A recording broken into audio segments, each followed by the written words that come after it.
Do you want to stop or cancel sync in OneDrive on Windows 10 or Windows 11? If yes, then watch this video till the end. First of all, you need to go to Windows search. Herein you need to search settings. Open this settings app. Herein at the top you can see OneDrive is showing. Just tap on this. This page will open up, and herein you can see all documents are showing, pictures is showing. So document is turned on, you can simply turn it off.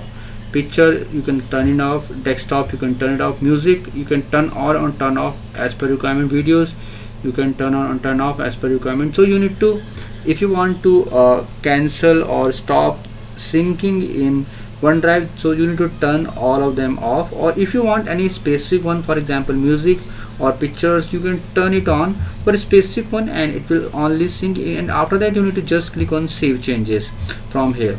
That's it. So as per the requirement, you can also sync specific items in OneDrive. So you can also check view in progress from here. So I hope friends, now you will be able to turn off or turn on synchronization in OneDrive in Windows 10 and Windows 11. And if you still face any problem, you can comment below and I will definitely give you a reply. And if you find this video helpful, just hit on the like button and also subscribe my channel for my upcoming videos.